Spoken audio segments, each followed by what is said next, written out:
ଆପଣ ଗୋଟେ ବିଶ୍ୱର ବିରଳ ଅପରେସନ କରିଥିଲେ ଯୋଡ଼ା ମୁଣ୍ଡ ଶିଶୁଙ୍କ ଶରୀରକୁ ଅଲଗା କରିଥିଲେ ଜଗା କାଳିଆଙ୍କ ଅପରେସନ ଆପଣ ସେ ଅପରେସନ ର ଅନୁଭୂତି କିଛି କହିବେ କି आज जे पृथ्वी 16 कि 17 ऑपरेशन है गोटे कॉन्फ्रेंस अटेंड कर मु जाइली बुनोस आयरिस 2004 रे सेटा 4 अगस्त 2004 सेटा world Congress of paediatric neurosurgery मतलब सेते बेले हमर वर्ल्ड रे 100 खंड मेंबर थिले टोटल वर्ल्ड रे 100 अच्छा तार प्रथम दिन हमर था CME continue medical education program प्रथम दिन थिला सेते बेले जाए 1986 मसीह 2003 जे 4टी पिला ऑपरेशन थिले अच्छा तेणु जो 4टा पिला ऑपरेशन थिले सेते बेले प्रथम दिन सीएम रे कहले this will be only one मुंडो जोड़ा पिला को जो क्रानियोपैगस क्रानियोपैगस बेबी 4टी ऑपरेशन थिला फर्स्ट आइतला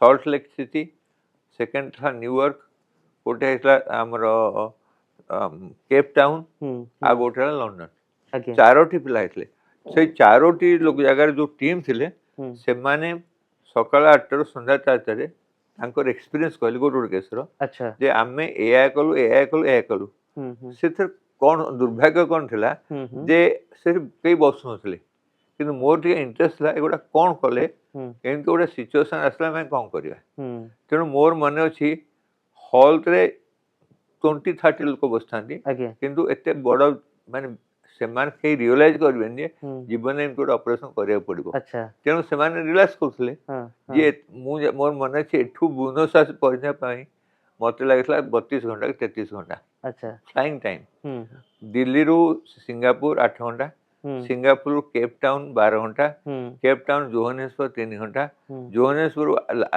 पूरा ट्रांस आटलाइन 12 घंटा जे आमे ऐड कर दवा 33 को 32 घंटा होतला किंतु मु देखिली जे आमे जीवन में बहुत सारा करि पाउने जानिया तो दरकार त मु से पूरा दिन आपन भी बोझे किंतु सेते बेले भाबी नथिबे जे गोटे एमती ऑपरेशन ओडिसा करिया पे काई भाबी आमे तार एते विरल ऑपरेशन काई भाबी किंतु मु जानथली आमे जानले कोन असुविधा अछि एते गोटे इंटरेस्टिंग केस मुंडो जे मु सुनिनी केबे देखिनी केबे तो मते असुविधा कोन अछि अर्थात 2004 रो से सेशन जहा मध्ये आपण सिखिले ताकू आपण परवर्ती समय इम्प्लीमेंट करले जहा मध्ये आपण आलोचना माध्यम रे जानिले निष्कर्ष जहा बाहरला किंतु मते अनयूजुअल लागलानी कारण I have hard and seen how the people operating and how much time most of the people जो 4टा केस ऑपरेशन हला दीरा स्टेज करथले के गोटे स्टेज करना दी फास्ट केसटा जेतले हला यूएस रे से 2टा पिले आइथिल जर्मन अच्छा सेप्टेम्बर 13 सेप्टेम्बर 1946 मसीह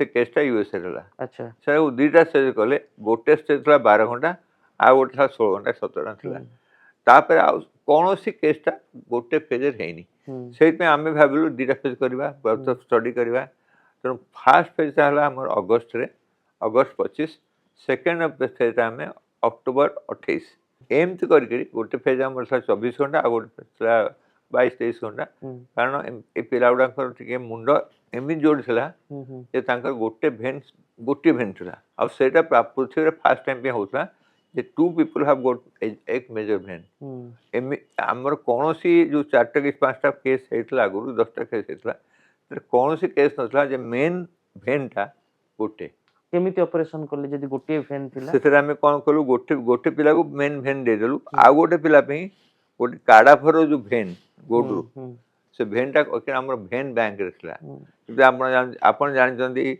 ब्लड बैंक कि हम जाननाती vein bank bone bank skin bank रो जाननाती हमें डेडबल स्किन काट रख देलु हमें डेडबल भेन रख देलु हमें बोन काट के रख देलु ताले एडा सब हम प्रिजर्व थिबो जेतल दाहर दरकार पड़े जोड़ी परिबु तेनु एडा भारी अनयूजुअल लागिबो जे हमें ब्लड बैंक छाड़ के हमें कहूसे skin bank nerve bank vein bank ऐसो अच्छी सब तेणु आमर जो से पिलांगर मध्ये हमें स्किन बैंक आनलु भेन बैंक भेन आनलु से एम्स रो सब एम्स रो डिफरेंट पार्ट हे गोटे ब्लड बैंक गोटे पार्ट स्किन बोन भेन रस रही थाए तेणु आम जानी सकलु ସେ ଭେନ୍ଟା ଭେନ୍ ବ୍ୟାଙ୍କରୁ ନେଇ ଆସିଲୁ। ଆପଣ ଅପରେସନ କରିବା ଭିତରେ ଜାଣିଥିଲେ ବା ଆଶା ବାନ୍ଧିଥିଲେ ଯେ ପ୍ରକୃତରେ ଅପରେସନ ସଫଳ ହେବ ନା ନିଜେ ଯେଉଁ ଅପରେସନ କରୁଛନ୍ତି ତାକୁ ନେଇ ଆପଣଙ୍କ ଭିତରେ ବି କିଛିଟା ସନ୍ଦେହ ଥିଲା ସେ ସମୟରେ? ଦେଖନ୍ତୁ ଆମେ ପ୍ରାୟ 60-70 ଜଣଙ୍କର ଗୋଟେ ଟିମ୍ ଗଲୁ। ସେଥିରେ ନ୍ୟୁରୋ ସର୍ଜନ ଯେ ମାଷ୍ଟର, ତା ଛଡ଼ା ଆନାସ୍ଥେଟିଷ୍ଟ, ପ୍ଲାଷ୍ଟିକ ସର୍ଜନ, ଅର୍ଥୋପେଡିକ ସର୍ଜନ, ଆଉ ସବୁଥିରେ ଆମେ 7-8 ଜଣ, କାର୍ଡିଓଲୋଜିଷ୍ଟ, କାର୍ଡିଆକ୍ ସର୍ଜନ, ଯଦି ହାର୍ଟରେ କ'ଣ ଦରକାର ପଡ଼ିଲା।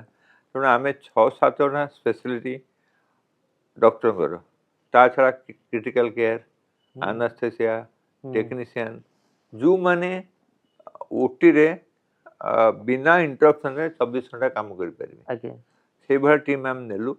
ଆଉ ସେମାନେ ଗୋଟେ ଆମେ ତାଙ୍କୁ କହିଲୁ if you are prepared you come, କାରଣ it will be long time. ଆଉ ମୁଁ ପଳେଇବି, ମୋ ଦେହ ଭଲ ଲାଗୁନି।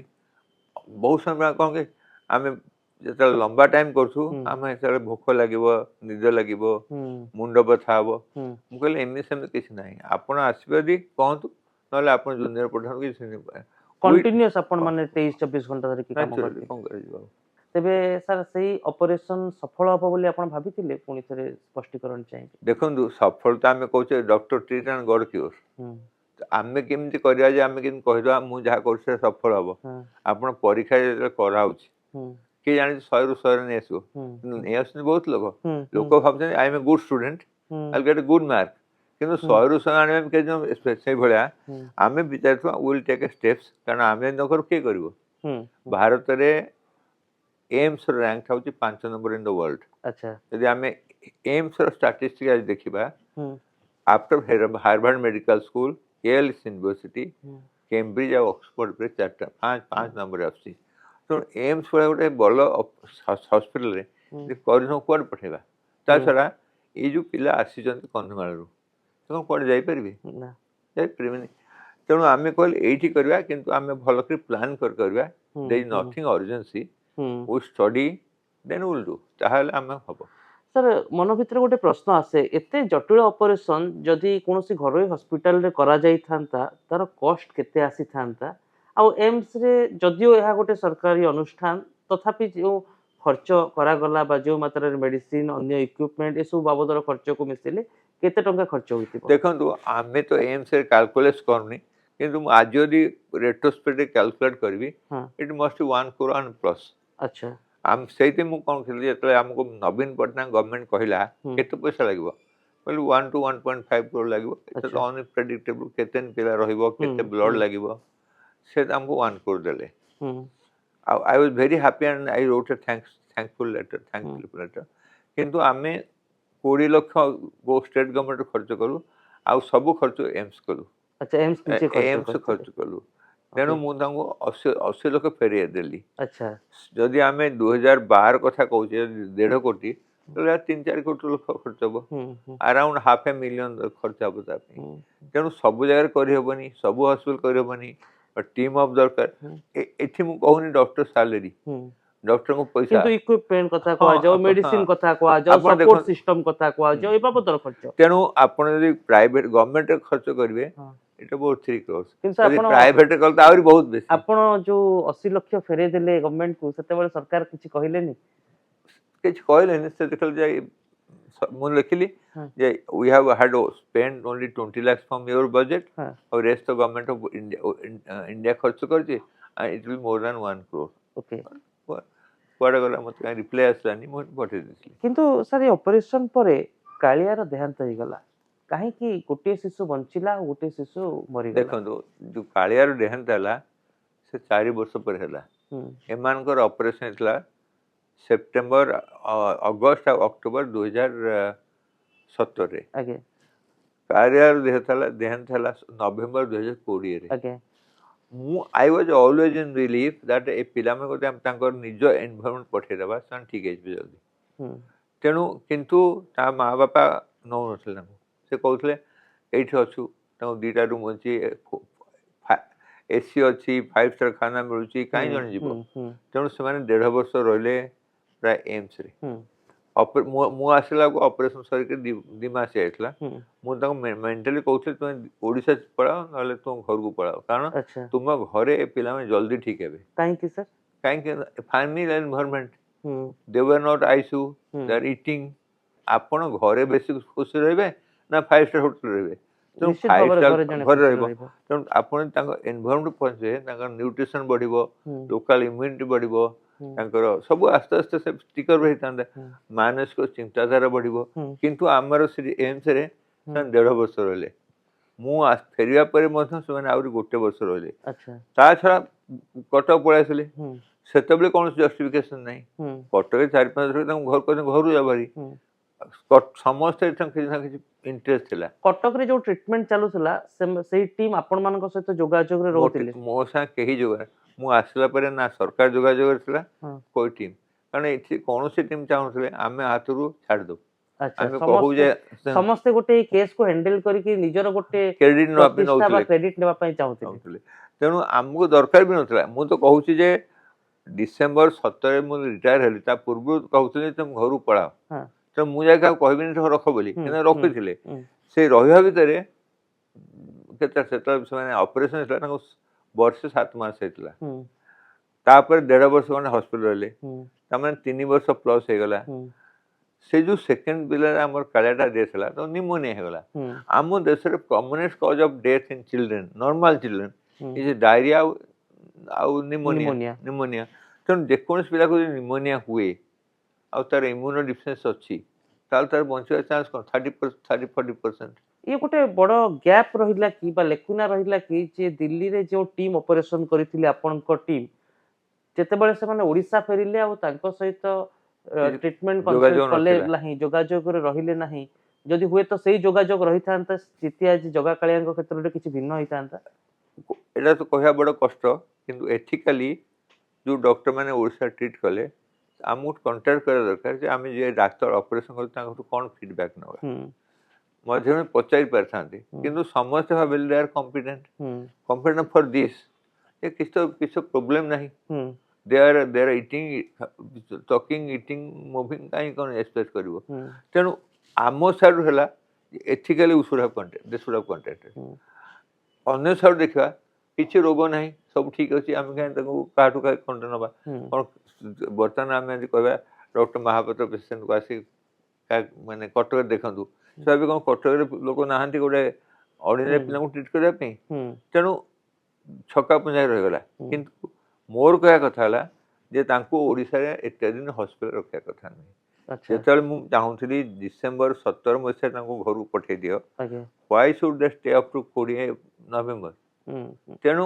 ଆମେ ତାଙ୍କୁ ହସ୍ପିଟାଲ ରଖିକି ଏଥିକାଲ କାମ କରିନେ ହୁଁ, ହୁଁ, ଆମେ ତାଙ୍କୁ ଘରକୁ ପଠାଇବା କଥା ହୁଁ, ଆଉ କହିବା କଥା ଯେ you stay in own environment ହୁଁ। ଯୋଉଠି ଆପଣମାନଙ୍କର ଡେଭଲପମେଣ୍ଟ ଅର୍ଥାତ୍ ତାଙ୍କୁ ଗୋଟେ ମେଡିକାଲ ଏନଭାୟରମେଣ୍ଟ ରୁ ବାହାରକୁ ଆଣିକି ଗୋଟେ ଆଣିକିରି ସାଧାରଣ ଏନଭାୟରମେଣ୍ଟ ବା ପରିବେଶରେ ତାଙ୍କର ଇମ୍ୟୁନିଟି ସିଷ୍ଟମକୁ ଦେଖା ଡେଭଲପ କରିବାର ଥିଲା ତାଙ୍କ ଚଳଣିକୁ ଡେଭଲପ କରିବାର ଥିଲା। ପ୍ୟାରେଣ୍ଟସ୍ ମାନେ କନଫିଡେନ୍ସ ରହୁନି ଯେ ଆମର ପିଲାମାନେ ଗୋଟେ ଛୋଟ ଜାଗାରେ ବଞ୍ଚିପାରିବେ ବୋଲି ଆଚ୍ଛା ତେଣୁ ଆମେ କଟକ ଦିଲ୍ଲୀରୁ କଟକ ହଁ କଟକରୁ ଫୁଲବାଣୀ ହେଡକ୍ୱାର୍ଟର ହୁଁ ତାପରେ ଘରକୁ ପଡ଼ିଥାନ୍ତି ଯଦି ଓକେ କଟକରେ 2 ବର୍ଷ ନ କରି 2 ମାସ ରଖିଥାନ୍ତେ ଆଉ ମାସେ କରିଥାନ୍ତେ ତାଙ୍କ ଡିଷ୍ଟ୍ରିକ୍ଟ ହସ୍ପିଟାଲରେ ଘରକୁ ପଠାଇ ଦେଇଥାନ୍ତେ କିନ୍ତୁ ଭାବୁଛି ଆମର ଆପଣ କହିବା ପାଇଁ ଚାହୁଁଛନ୍ତି କି ଯଦି ସେହି ସମୟରେ 2017 ମସିହାରେ ଜଗା କାଳିଆ ଘରକୁ ଫେରି ଆସିଥାନ୍ତେ ହୁଏତ ଆଜି କାଳିଆ ଜୀବିତ ଥାନ୍ତା ହୁଏତ। ସେଇଟା କହିବା କଷ୍ଟ ଆମେ କହୁଛେ ଜୀବନ ମୃତ୍ୟୁ ଡକ୍ଟର ହାତରେ ନାହିଁ ହୁଁ କିନ୍ତୁ ଆମେ ଚାହିଁବା ବେଟର ରେଜଲ୍ଟ ହେଇଥାନ୍ତା ହୁଁ କାରଣ ଗୋଟେ ପିଲା ତ ଚାଲି ଚାଲି ପଡ଼ିଯାଉଛି ଦେହ ଖରାପ ହେଇଯାଉଛି ହୁଁ ଫିଟ୍ସ ପଡ଼ିକି ଲୋକ ଡେଥ୍ ହେଉଛନ୍ତି ହୁଁ କିନ୍ତୁ ମୁଁ କହିଥାନ୍ତି ଯେ ଆମେ ଏଇଭଳିଆ ପ୍ଲାନ୍ କରିବା ଆମ ପାଖେ ଉଚିତ ହେଇଥାନ୍ତା ଯେ ଆମେ ଦିଲ୍ଲୀରୁ ଆସିଲା ପରେ ତାଙ୍କୁ 15 ଦିନ କି ମାସେ ଅବଜର୍ଭ କରିଥାନ୍ତେ କଟକରେ ହୁଁ ତାପରେ କହିଥାନ୍ତେ ଯାଅ ନାହିଁ ତୁମେ ବର୍ତ୍ତମାନ ତୁମ ଡିଷ୍ଟ୍ରିକ୍ଟରେ ରହ ଆମେ ଏଇଥିପାଇଁ କରୁଛି ହୁଁ ତୁମେ ସବୁବେଳେ ଫୁଲବାଣୀ ରହିବ ତୁମେ ସବୁବେଳେ କଟକରେ କି ଦିଲ୍ଲୀରେ ରହିବନି ହୁଁ ତାଙ୍କ ମା ବାପାଙ୍କର ଇଚ୍ଛା ହେଲା ଆମେ ସବୁବେଳେ ଗୋଟେ ବଡ଼ ସହରକୁ ମାଗଣା ଖାଇବୁ ରହିବୁ ହୁଁ ତେଣୁ ତାଙ୍କର ଆହୁରି 5ଟା ପିଲା ଜାଣିଛନ୍ତି ଆପଣ ସେ ଲୋକର 2ଟି ସ୍ତ୍ରୀ ଆଉ 5ଟି ଛୁଆ ଆଚ୍ଛା ତେଣୁ ତାଙ୍କୁ ଯେତେବେଳେ ଦିଲ୍ଲୀରେ ରହୁଛି ମାଗଣା ଖାଇବା ରହିବା ଖାଇବା ଗୋଟେ 5 ଷ୍ଟାର ହୋଟେଲ ଭଳି ହୁଁ ବହୁତ ଆଶାରେ ଥିଲେ ହୁଁ ତେଣୁ ସେଇଭଳିଆ ଏନଭାରମେଣ୍ଟରୁ ଫୁଲବାଣୀ ଯାଇକି ପଳେଇବା ପୁଣି ନିଜ ଗାଁକୁ ଯାଇକି ପଳେଇବା ଗୋଟେ ତେଣୁ ଦେ ୱାର ଏନ୍ଜୟିଂ ମାଟି ପଥର ପିଲାଙ୍କର ଯାହା ହଉ ଚାଳ ଛପର ଘର ଭିତରେ ରହିବା ନ୍ୟାଚୁରାଲ ଚାହୁଁନଥିଲେ ସେମାନେ କିନ୍ତୁ ସାର୍ ବର୍ତ୍ତମାନ ସମୟରେ ଯେଉଁ କଥା ସାମ୍ନାକୁ ଆସେ ଯଦି ଜଗା କାଳିଆ ଉଭୟ ସେଇ ସମୟରେ ଘରକୁ ଆସିଯାଇଥାନ୍ତେ ଏବଂ ତାଙ୍କର ଟ୍ରିଟମେଣ୍ଟ ଦିଲ୍ଲୀର ଟିମ୍ ସହିତ যোগাযোগ କରି କରାଯାଇଥାନ୍ତା ଅନ୍ତତଃ ଗୋଟେ ଭିନ୍ନ ଚିତ୍ର ଆଜି ଦେଖିବାକୁ ମିଳିଥାନ୍ତା। ଦେଖନ୍ତୁ ଦ୍ୟାଟ୍ ଇଜ୍ ଟ୍ରୁ, କାରଣ it will unethical not to involve the main treating team. ହୁଁ ଯୋଉଠି ଥାନ୍ତୁ ଯେକୌଣସି ପେସେଣ୍ଟ ହଉ, ଯୋଉଠି ଥାନ୍ତୁ ଯିଏ ମେନ୍ ସର୍ଜନ ଅପରେସନ କରିଛି ହୁଁ ସେମାନେ ଟେଲିଫୋନିକାଲି ମଧ୍ୟ କଣ୍ଟାକ୍ଟ କରିବା କଥା। ତାଙ୍କ ପ୍ୟାରେଣ୍ଟସକୁ କହିବା କଥା ଯେ ଆପଣ ଡକ୍ଟର ମହାପାତ୍ର ମୋତେ କହନ୍ତୁ, କାରଣ ସେ ଅପରେସନ କରିଥିଲେ। ହୁଏତ ଆଜି ସେଇ ତାହା ଯଦି ଘଟିଥାନ୍ତା ଆଜି କାଳିଆ ବଞ୍ଚିକି ରହିଥାନ୍ତା ଆଶା କରାଯାଇ ପାରେ। କାଳିଆ ବଞ୍ଚିଥାନ୍ତା କଣ ହେଇଥାନ୍ତା କହିବା କଷ୍ଟ, ହୁଁ କାରଣ ଆମ ଦେଶରେ ନର୍ମାଲ ପିଲାଙ୍କର ବି ଡେଥ୍ ହେଉଛି। ହୁଁ ହୁଁ ତେଣୁ କିନ୍ତୁ ମୁଁ କହିଥାନ୍ତି ତାଙ୍କୁ ବେଶୀ ଆମେ ସାଇକୋଲୋଜିକାଲ ଦେଇଥାନ୍ତୁ, ଜଲ୍ଦି ସ୍କୁଲ ପଠାଅ, ଜଲ୍ଦି ପାଠ ପଢ଼ାଅ, ହୁଁ, ତାଙ୍କୁ ପେଣ୍ଟିଂ ଶିଖାଅ। ଆମେ ଛୋଟ ପିଲା କଣ କହୁଛେ, ସେ ଆଗ ଗୋଲ କରୁଛି, ପେଣ୍ଟିଂ କରୁଛି, ହୁଁ ଗାନା ଗାଉଛି। ଗୋଟେ 2 ବର୍ଷ 3 ବର୍ଷ ପିଲା ଗାନା ଗାଉଛି। ତେଣୁ ଆମେ ଯାହା ଯୋଉଟା ଧୀରେ ଗୋଟେ ଧୀରେ ସେମାନେ ଗୋଟେ ନର୍ମାଲ ପରିବେଶ ଲାଇଫ ଭିତରେ ଖାପ ଖୁଆଇବା ଜାଣିଥାନ୍ତେ ଏବଂ ଜୀବନ ବଞ୍ଚିବା ଶିଖିଥାନ୍ତେ। ଆବସଲ୍ୟୁଟଲି କିନ୍ତୁ ଯୋଉ ନିମୋନିଆ କଥା କୁହାଯାଉଛି କାଳିଆର, ଏ ସ୍ୱାଭାବିକ ନିମୋନିଆ ବା ଯୋଉ ଚିରାଚରିତ ନିମୋନିଆ ବର୍ତ୍ତମାନ ସମୟରେ ଛୋଟ ପିଲାଙ୍କୁ ହୁଏ ନା ପୋଷ୍ଟ ଅପରେସନ ଜନିତ କିଛି ପୋଷ୍ଟ ସମସ୍ୟା ଥିବ? ଅପରେସନ ଆମେ କହୁଛେ ଅପରେସନର 30 ଦିନ ଯେ ପୋଷ୍ଟ ଅପରେଟିଭ, ଆଚ୍ଛା ତାପରେ ଯାହା ନଟ୍ ରିଲେଟେଡ। ଗୋଟେ ପିଲା ଯଦି 4 ବର୍ଷ ପରେ ମରୁଛି ନିମୋନିଆରେ, ପୋଷ୍ଟ ଅପରେଟିଭ ଆମେ କାହିଁ କହିବା, କିଛି କହିବା ଜଷ୍ଟିଫିକେସନ ଓକେ। Scientifically not ଆକ୍ସେପ୍ଟେବଲ।